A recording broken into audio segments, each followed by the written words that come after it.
محکمات کو چھوڑ کر متشابہات کی پیروی کرتے ہیں، یہ جانے بغیر کہ یہ اگر تم تک پہنچ رہے ہیں۔ امیر المومنین نے کہا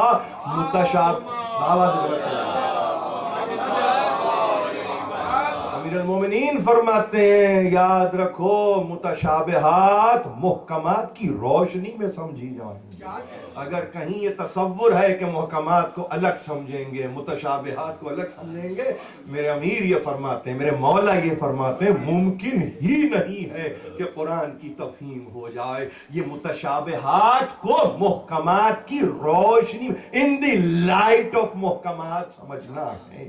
اگر کوئی اپنے طور پر کرنے کی کوشش کرے اور یہ چاہے کہ تعویل کرے تو وہ زائغ ہے، وہ کجی ہے، وہ دل کا مرض ہے، وہ قلب کی ایک بیماری ہے جس سے انسان گزر رہا ہے۔ انسان اگر یہ چاہے کہ اپنی طبیعت سے تعویل کرے تو وہ تعویل ہوگی اس کی اپنی، قرآنی تعویل نہیں ہوگی، اس کا تعلق قرآن سے نہیں ہوگا۔ اور عجیب بات ہے، حیران ہے آپ کے تمام علماء اسلام کہ ایسی گفتگو کی ہے اس آیت میں جس کے نتیجے میں تعویل کا منبع یا اپنی ذات کو قرار دیا ہے یا راسخون فی العلم کو۔ اس میں کسی کو اجازت ہی نہیں دی کہ وہ داخل ہو کے یہ کہے کہ ہم تعویل کر سکتے ہیں، ہم تعویل کر سکتے ہیں۔ اس لفظ کو سمجھنے کی ضرورت ہے۔ لفظ ہے تعویل، انگریزی ترجمہ ہے اس کا انٹرپریٹیشن، وابتغا تعویلہ، سیک انٹرپریٹیشن، یہ جستجو کرتے ہیں تعویل کرنے کی۔ وما یعلم تعویلہ الا اللہ والراسخون فی العلم۔ اس اللہ کی قوت کو اس آیت میں دیکھیے، اس میں واو کی اضافت کو اس آیت میں دیکھیے، یا اللہ ہے یا نہیں ہے، یا وہاں ہے یہاں نہیں ہے، یا اللہ کرے گا اور والراسخون فی العلم، اپنے ساتھ یا کے ساتھ گفتگو نہیں کر رہا ہے، معیت میں اللہ اور راسخ او کی گفتگو نہیں ہے، یا کا تذکرہ نہیں ہے۔ آپ کے لیے چوز کرنا اور چوز نہ کرنا مسئلہ نہیں ہے، لازم ہے یہ تعویل اللہ کرتا ہے۔ اور پھر اگر تعویل کرتے ہیں تو راسخون فی العلم یقولون آمنا بہ کل من عند ربنا وما یذکر الا اولو الالباب۔ عجیب بات ہے، یہ کہنے والا یہ کہہ رہا ہے کہ ان کا عالم کیا ہے، یہ محکمات ہیں، متشابہات ہیں، سب کچھ ان تک پہنچ رہا ہے، باوجود اس کے کہ یہ محکم ہے اور متشابہ ہے وہ کہتے ہیں کہ ہم اس پر ایمان لائے۔ یقولون آمنا بہ کل من عند ربنا، جو کچھ بھی ہے ہمارے رب کی طرف سے ہے، کل کا کل ہمارے رب کی طرف سے ہے۔ اس میں کوئی تقسیم نہیں ہے، اس میں کوئی حد فاصل نہیں ہے، اس کے اندر کوئی ایسی صورت نہیں ہے یہ رب کی طرف سے ہے یہ کسی اور کی طرف سے نہیں۔ وہ محکم ہو یا متشابہ ہو، تمہاری سمجھ میں آج اگر متشابہ نہ آئے تو اپنی کم علمی کا اعتراف کرے انسان اور یہ کہے شاید ہمیں محکمات سمجھ میں نہیں آئے، نتیجے میں متشابہات سمجھ میں نہیں آتے، مگر یہ کہنا کہ قرآن نے تو ایمبیگویٹی کی فضا کو قائم کر دیا، قرآن نے تو ایمبیگوس اسٹیٹمنٹ دیا، قرآن کی تو بڑی مبہم آیت ہے، یہ آیتیں شبہ پیدا کرتی ہیں۔ عجیب عجیب ترجمے ہیں کلام مجید کے تعلق سے جو میری اور آپ کی نگاہوں میں ہیں، وہ آیتیں جو مشتبہ ہوں، وہ آیتیں جو شبہ پیدا کر دیں، وہ آیتیں جو ڈبل میننگ کی آیتیں ہوں۔ یہ قرآن کا تذکرہ ہو رہا ہے، یہ کسی شاعر کے کلام کی گفتگو ہو رہی ہے۔ شاعر کے کلام کی بھی اگر گفتگو ہو اور اگر وہ جیتا جاگتا ہو، اس سے رجوع کیا جائے اور پوچھا جائے کہ تمہارا مقصد کیا ہے، تم کہنا کیا چاہتے تھے، ہم غلط تو نہیں سمجھتے، چل جائے کہ وہ جو مالک مطلق ہے اس کا کلام اس انداز سے کہ جہاں کہنے والا کہہ رہا ہے اس نے چاہا ہو یا نہ چاہا ہو، تم نے ایک تعویل کر دی، تم نے اس کی ایک تفسیر کر دی، تم نے اس کی ایک تشریح کر دی اور تم یہ سمجھنے لگے کہ اس کا مقصد بھی یہی تھا۔ ایسا نہیں ہے۔ ہاں جو کرتے ہیں تعویل تو وہ اس انداز سے کرتے ہیں کہ انہیں اختیار ملتا ہے، انہیں اختیار کے نتیجے میں تعویل ہے، ہوا و ہوس کے نتیجے میں تعویل نہیں ہے۔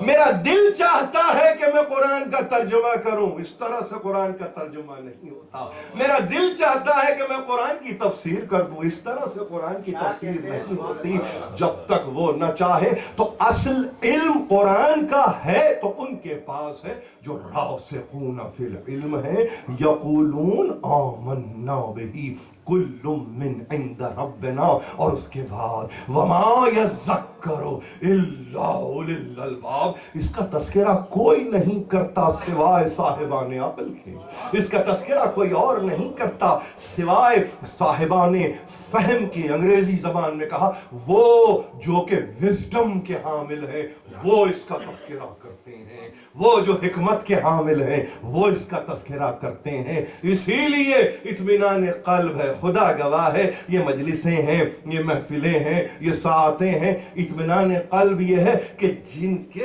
در سے ہم بندھے ہوئے ہیں، جن کے در سے ہم بندھے ہوئے ہیں وہ وہی ہیں جو راسخ فی العلم ہے۔ اور خدا شاہد ہے، اس منبر پہ آنے سے پہلے اپنے دل و دماغ میں ایک تصور کو لے کے آتا ہوں اور یہ کہتا ہوں پالنے والے جیسا تو چاہتا ہے اور راسخ فی العلم چاہتے ہیں ویسے ہی قرآن کے مطالب اور معانی اور مفاہیم بیان کرنے کے قابل ہو سکوں۔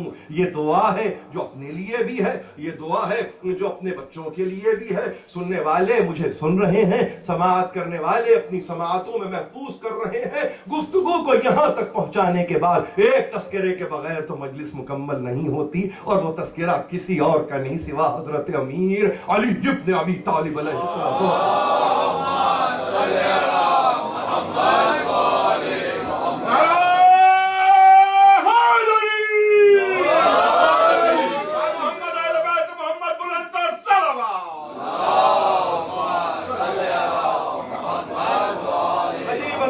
رہنمائی فرماتے ہیں، نہج البلاغہ کے پڑھنے والے ہیں، موجود ہیں، اور مسلسل آپ ظاہر ہے کہ یہ اس کا کلام پڑھ رہے ہیں جس کا قصیدہ قرآن نے پڑھا ہے، راسخ فی العلم کہا ہے۔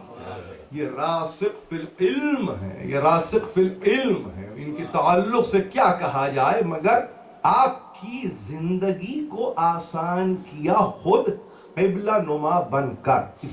اس فقرے کو ہمیشہ یاد رکھیے گا، اس میرے فقرے کو کم از کم آج کی تقریر میں یاد رکھیں۔ اپنی آپ کی مشکلوں کو آسان کیا ہے، یہ بوروڈ اسٹیٹمنٹ نہیں ہے، یہ مستعار نہیں ہے، یہ میں نے کہیں سے لیا نہیں ہے۔ اگر دہرا رہا ہوں تو اپنے سننے والوں کے لیے خاص طور پر کہ آپ کی مشکلات کو آسان کیا ہے خود قبلہ نما بن کر۔ اور قبلہ نما بن کر اس کا مطلب کیا ہے کہ اب منزل قرار پائے، منزل قرار پائے، زیادہ بے منزل نہیں، منزل قرار پائے۔ یہ راستہ نہیں ہے، یہ منزل ہے، یہ منار ہدایت ہے۔ اور پھر وہاں اب کہا دیکھو کم از کم تمہیں ہم یتیم اور یسیر نہیں چھوڑیں گے کہ زمانے سے تم پوچھتے رہو، فَاسْأَلُونِي قَبْلَ أَن تَفْقِدُونِي۔ یہ دوسرا مرحلہ ہے نہج البلاغہ کا، یہ دوسرا مرحلہ ہے، اس سے قبل پڑھ چکا ہوں، یہ آج ایک نئی چیز آپ کی خدمت میں پیش کر رہا ہوں۔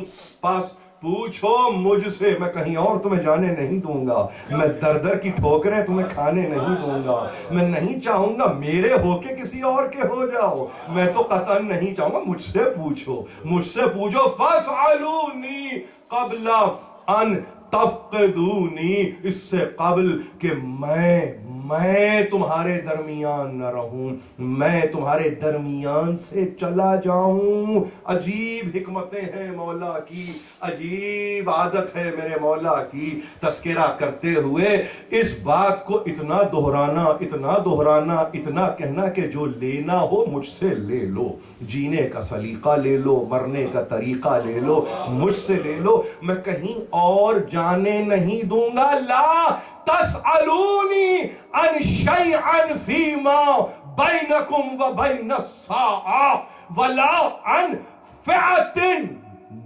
تہدی مئۃ و تذل مئۃ۔ امیر المومنین فرماتے ہیں سمجھنا چاہتے ہو جو پوچھنا ہے پوچھو،